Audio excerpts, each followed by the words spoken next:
플로리다 제9지방검찰청이 발표한 부검 보고서. 사인, 익사, 신원, 백인 남성 27세. 그는 조용히 사라졌고 거대한 돌고래 수조 속에서 차가운 시신으로 발견되었다. 부검 결과 단순한 익사 사건이 아니었다. 희생자의 전신에는 수상한 상처들이 발견되었다. 찢어진 상처, 긁힌 자국, 그리고 충격적인 사실 하나, 음낭과 고환이 분리되어 있었다. 물속에서 죽음이 찾아왔지만 고통은 훨씬 이전부터 시작되었을지도 모른다. 1990년대 플로리다의 시월드 올랜도. 이 해양 테마파크는 어린이와 어른 모두를 사로잡았으며 늘 관광객들로 붐볐다.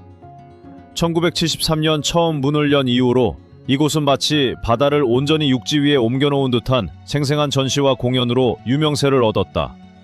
피곤한 발을 쉬고자 하는 관광객들을 위한 특별한 공연은 점차 놓쳐서는 안 될 명소가 되었고 그 중심에는 늘 셰미 공연이 있었다. 1966년 최초의 킬러고래 셰미가 등장한 이후 이 이름은 인간과 고래가 마치 친구처럼 유기적으로 호흡하며 함께 헤엄치고 뛰어오르며 기적을 만들어내는 공연의 상징이 되었다. 수용인원 5,500명의 관람석은 늘 만석이었고 고래가 공중으로 몸을 날리며 트레이너와 눈을 마주치는 그 한순간만으로도 관객들은 숨을 멎게 할 정도였다. 행운을 얻는다면 튀는 물방울에 온몸이 젖는 특별한 체험까지 할 수 있었다. 고작 15분 남짓한 짧은 시간이 마치 동화 속 이야기처럼 흘러갔다. 하지만 그 공연을 모두가 박수로 맞이하지는 않았다. 동물보호단체들은 한 목소리로 외쳤다. 자유롭게 바다를 헤엄쳐야 할 생물을 콘크리트 수조에 가두고 그것을 공연이라 부르는 것이 과연 학대가 아니란 말인가? 킬러고래는 극도로 높은 지능을 가진 종이다. 그러기에 정서적 상처도 깊고 심리적 고통도 쉽게 받는다. 점점 더 많은 사람들이 이 사실에 마음을 움직였고 심지어 고래의 자유를 생각하며 눈물을 흘리는 이들도 있었다. 그리고 다니엘 듀크스라는 한 남자가 있었다. 그 역시 킬러고래의 신비로운 아름다움에 매료되었지만 그의 접근 방식은 매우 달랐다. 내가 이 세상을 위해 할 수 있는 일이 있다면 바로 고래의 친구가 되는 것일지도 몰라. 그는 시위에 참여하는 대신 조용히 한 믿음을 키워나갔다. 사람의 언어를 할 수 없더라도 눈빛과 마음으로 서로를 이해할 수 있다고 믿은 것이다.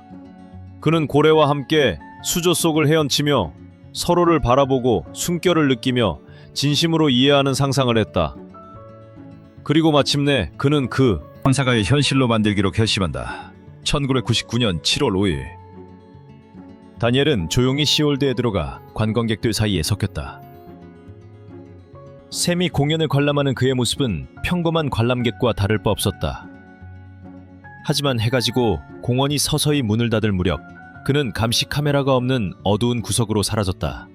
화장실에 숨어 관람객들이 모두 떠날 때까지 기다렸고 경비원의 마지막 숨찰이 끝나자 조용히 돌고래 수조로 다가갔다. 높은 울타리를 넘고 두꺼운 플렉시글라스 위에 올라서서 물 표면을 내려다본 그는 옷을 벗었다. 주저하지 않았다. 그는 완전히 벌거벗은 채로 수조로 뛰어들었다. 그가 오랫동안 꿈꿔왔던 순간이 마침내 다가왔다. 킬러 고래와의 만남, 기적에 닿는 것 같은 접촉. 하지만 곧 그는 깨달았다. 이것이 자신이 상상했던 달콤한 꿈이 아니라는 것을. 그 수조 속에 있는 것은 온순한 고래가 아니었다. 사람을 죽인 전과가 있는 틸리쿰이었다. 1991년 트레이너 캐티바이가 실수로 수조에 빠졌을 때 틸리쿰은 그녀의 다리를 물어뜯으며 놓아주지 않았고 그녀는 익사했다. 그것이 틸리쿰이 인간을 고의로 공격한 첫 번째 사건이었다. 어릴 적 틸리쿰은 어미에게서 납치되어 좁은 수조에 갇혔고 서로 다른 무리의 고래들과 함께 살며 스트레스로 인해 서로 물고 뜯는 생활을 했다. 그의 몸은 온통 상처투성이었다. 끊임없이 교배를 강요당했고 태어난 새끼는 곧바로 팔려갔다. 폭행과 훈련, 착취가 끊이지 않았고 점차 그는 미쳐갔다. 하지만 시월들은 포기하지 않았다. 수백만 달러의 수익을 안겨주는 고래를 어떻게 버릴 수 있겠는가. 틸리쿰은 계속해서 공연과 번식에 동원되었고 결국 올랜도로 옮겨졌고 그날 밤 수조 속에서 다니엘과 마주하게 된 것이다.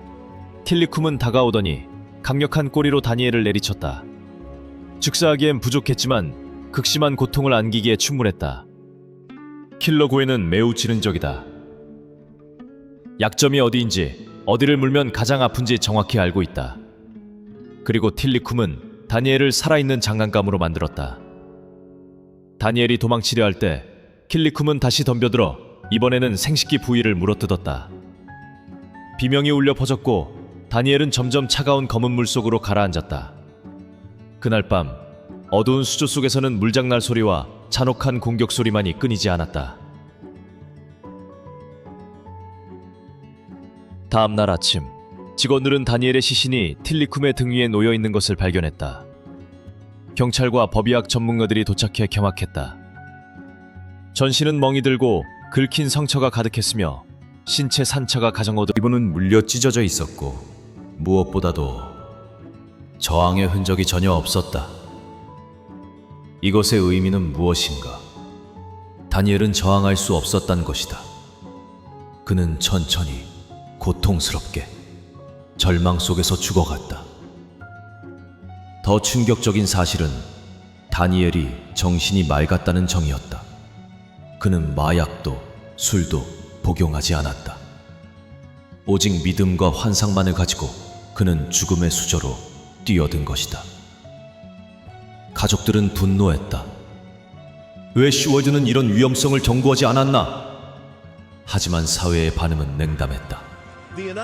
안에 살인골이 있음이라고 경고문이라도 붙여야 하나? 오직 냉소와 조롱만이 있을 뿐이었다. 결국 가족은 소송을 포기했다. 틸리쿰은 잠시 격리되었을 뿐 곧 다시 샘미 공연을 복귀했다. 2010년 또 다른 트레이너가 그의 손에 목숨을 잃었다. 그럼에도 공연은 계속되었다. 틸리쿰은 2016년 폐렴으로 죽을 때까지 계속 공연을 해야 했다. 수많은 사고가 있었음에도 시월드는 변하지 않았다. 벌금을 내고 잠시 공연을 중단할 뿐 조용히 다시 시작할 뿐이었다. 2024년 9월 또 다른 고래가 트레이너를 공격했다. 이것은 단지 틸리쿰의 이야기가 아니다. 갇혀있는 모든 킬러 고래들의 공통된 운명이다. 그들은 더 이상 살아있는 생명이 아니다. 그저 수익을 내는 상품일 뿐이다. 어두운 샘미 수조의 미약한 조명 아래 다니엘과 틸리쿰은 모두 피해자였다. 한 사람은 연결을 갈구하다 죽었고 한 생물은 자유를 빼앗기고 살아왔다. 고래는 사람을 죽이기 위해 태어난 것이 아니다. 그들은 바다를 수백 마일씩 헤엄치며 무리와 가족과 함께 살아가도록 태어났다. 우리가 그들을 콘크리트 수조에 가두고 무대 위에서 웃음을 강요할 때 우리는 그들의 영혼을 앗아간다. 그리고 그들이 고통을 담은 반격을 할 때 우리는 놀랍다고 말한다. 다니엘이 수조로 뛰어든 것은 잘못일 수 있다. 하지만 더 큰 잘못은 기적을 쇠사슬로 묶고 생명을 오락거리로 전락시킨 세상에 있다. 오늘날 고래의 꼬리가 물을 치는 소리가 들릴 때마다 그 속에 담긴 고통과 속삭이는 울음을 들어주자. 사람의 것이든 바다의 왕이었던 생명의 것이든